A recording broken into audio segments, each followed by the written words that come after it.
Right. This is turning into a much longer shit than I thought it was going to be. But we'll make it.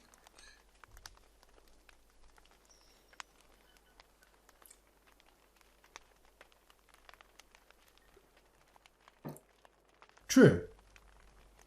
Nervous. Very, very dreadfully nervous I had been and am. But why will you say that I am mad? The disease had sharpened my senses, not destroyed, not dulled them. Above all was the sense of hearing acute. I heard all things in the heaven and the earth. I heard many things in hell.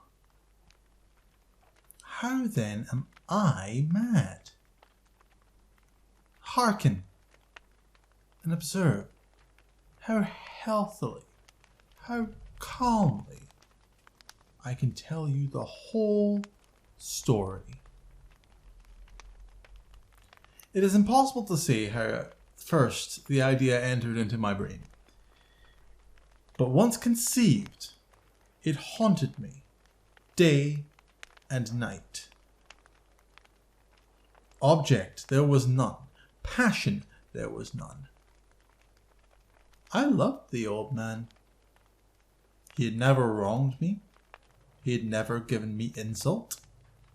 For his gold I had no desire. I think it was his eye. Yes, it was this. He had the eye of a vulture, a pale blue eye with a film over it. Whenever it fell upon me, my blood ran cold. And so, by degrees, very gradually, I made up my mind to take the life of the old man, and thus rid myself of the eye forever. Now this is the point. You fancy me mad. Madmen know nothing.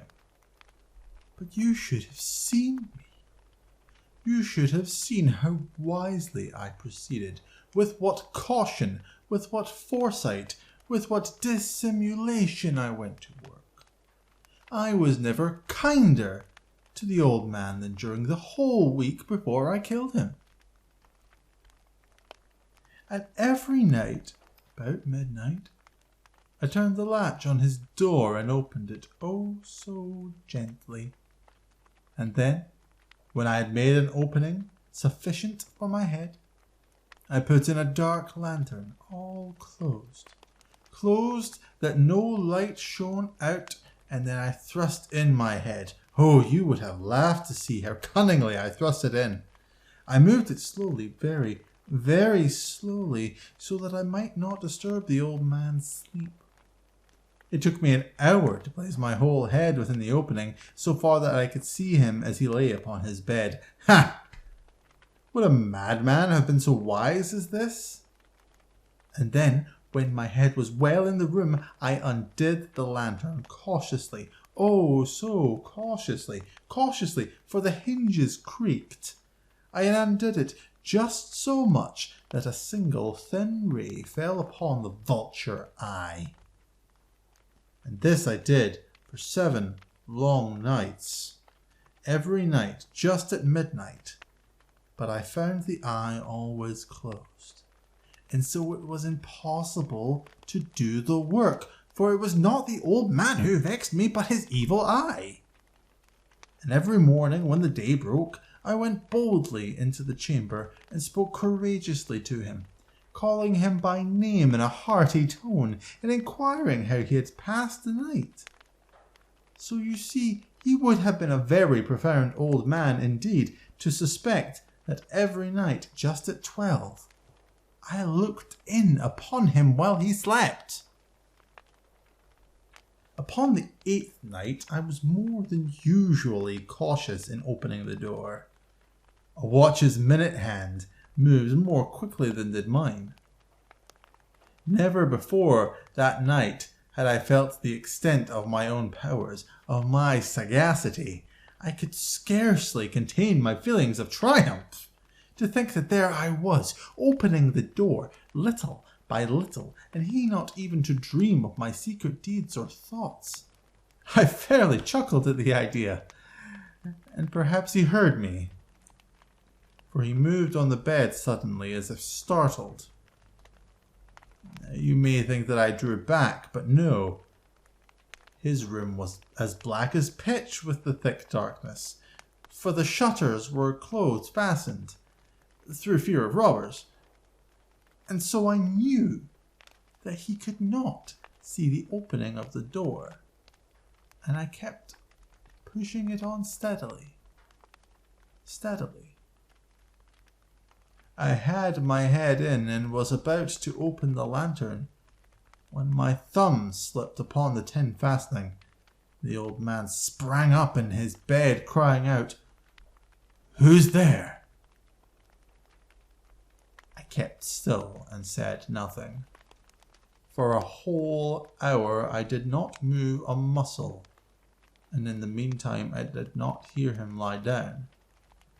He was still sitting up in bed, listening, just as I have done, night after night, hearkening to the death watches in the wall. Presently, I heard a slight groan, and knew it was the groan of mortal terror. It was not a groan of pain or of grief, oh no. It was the low, stifled sound that arises from the bottom of the soul when overcharged with awe. I knew the sound well. Many a night, just at midnight, when all the world slept, it has welled up from my own bosom, deepening with its dreadful echo the terrors that distracted me. I say I knew it well. I knew what the old man felt, and pitied him, although I chuckled at heart. I knew that he'd been lying awake ever since the first slight noise, when he had turned in the bed. His fears had been ever since growing upon him. He had been trying to fancy them causeless, but could not. He had been saying to himself, "It is nothing but the wind in the chimney. It is only a mouse crossing the floor," or "It is merely a cricket which has made a single chirp." Yes, he had been trying to comfort himself with these suppositions, but he had found all in vain.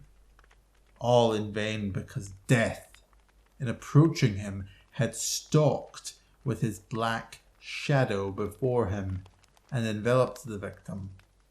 And it was the mournful influence of the unperceived shadow that caused him to feel, although he neither saw nor heard, to feel the presence of my head within the room.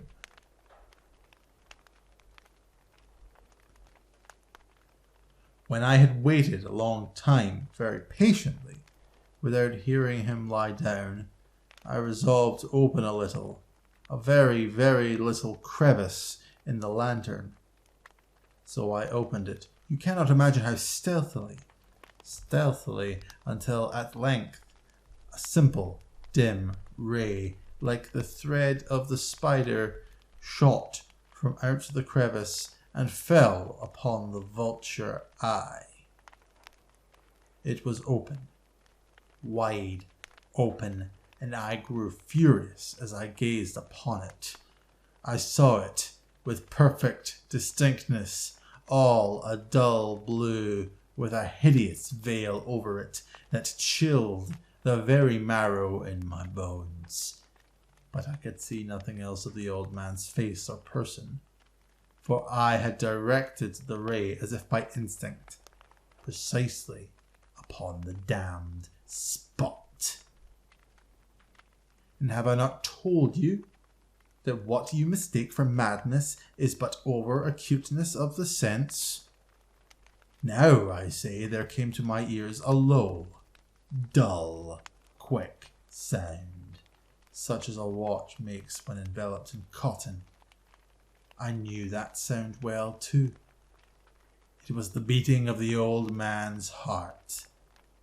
It increased my fury as the beating of a drum stimulates the soldier into courage. But even yet I refrained and kept still. I scarcely breathed. I held the lantern motionless. I tried how steadily I could maintain the ray upon the eve. Meantime the hellish tattoo of the heart increased. It grew quicker and quicker and louder every instant. The old man's terror must have been extreme. It grew louder, I say, louder every moment. Do you mark me well? I have told you that I am nervous. So I am. And now at the dead hour of the night, amid the dreadful silence of that old house, so strange a noise as this excited me to uncontrollable terror. Yet for some minutes longer I refrained and stood still, but the beating grew louder, louder. I thought the heart must burst, and now a new anxiety seized me. The sound would be heard by a neighbour. The old man's hour had come. With a loud yell, I threw open the lantern and leaped into the room. He shrieked once only. In an instant, I dragged him to the floor and pulled the heavy bed over him. I then smiled gaily to find the deed so far done. But for many minutes the heart beat on with a muffled sound. This, however, did not vex me. It would not be heard through the wall. At length it ceased. The old man was dead. I removed the bed and examined the corpse. Yes, he was stone dead. I placed my hand upon the heart and held it there many minutes. There was no pulsation. He was stone dead. His eye would trouble me no more. If you still think me mad, you will think so no longer when I describe the wise precautions I took for the concealment of the body. The night waned and I worked hastily but in silence. First of all, I dismembered the corpse. I cut off the head and the arms and the legs. I then took up 3 planks from the flooring of the chamber and deposited all between the scantlings. I then replaced the boards so cleverly, so cunningly, that no human eye, not even his, could have detected anything wrong. There was nothing to wash out. No stain of any kind. No blood spot whatever. I had been too wary for that. A tub had caught all. When I had made an end of these labours, it was 4 o'clock, still dark as midnight. As the bell sounded the hour, there came a knocking at the street door. I went down to open it with a light heart. What had I now to fear? There entered 3 men, who introduced themselves with perfect suavity as officers of the police. A shriek had been heard by a neighbour during the night. Suspicion had foul play had been aroused. Information had been lodged at the police office, and they, the officers, had been deputed to search the premises. I smiled, for what had I to fear? I bade the gentleman welcome. The shriek, I said, was my own in a dream. The old man, I mentioned, was absent in the country. I took my visitors all over the house. I bade them search well. I led them at length to his chamber. I showed them his treasures, secure, undisturbed. In the enthusiasm of my confidence, I brought chairs into the room and desired them here to rest from their fatigues, while I, myself, in the wild audacity of my perfect triumph, placed my own seat upon the very spot beneath which reposed the corpse of the victim. The officers were satisfied. My manner had convinced them.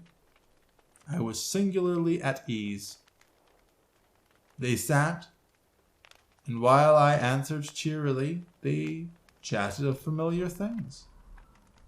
But ere long, I felt myself getting pale and wished them gone. My head ached, and I fancied a ringing in my ears. But still they sat and still chatted. The ringing became more distinct. It continued and became more distinct. I talked more freely to get rid of the feeling, but it continued and gained definiteness until, at length, I found that the noise was not within my ears. No doubt I now grew very pale, but I talked more fluently and with a heightened voice. Yet the sound increased, and what could I do? It was a low, dull, quick sound, much such a sound as a watch makes when enveloped in cotton. Gasped for breath. And yet the officers heard it not. I talked more quickly, more vehemently, but the noise steadily increased. I rose and argued about trifles in a high key and with violent gesticulations, but the noise steadily increased. Why would they not be gone?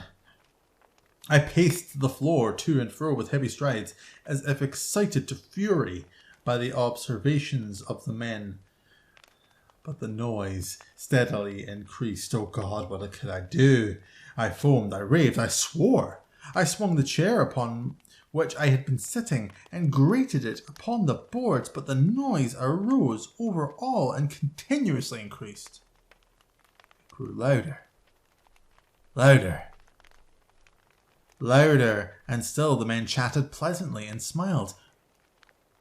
Is it possible they heard not? Almighty God, no, no, they heard.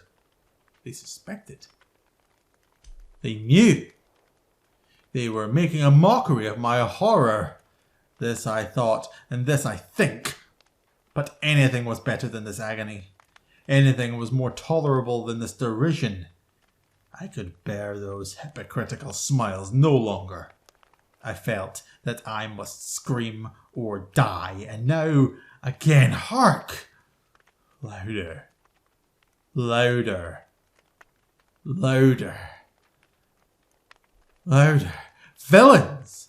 I shrieked. Dissemble no more. I admit the deed. Tear up the planks. Here. Here. It is the beating of his hideous heart.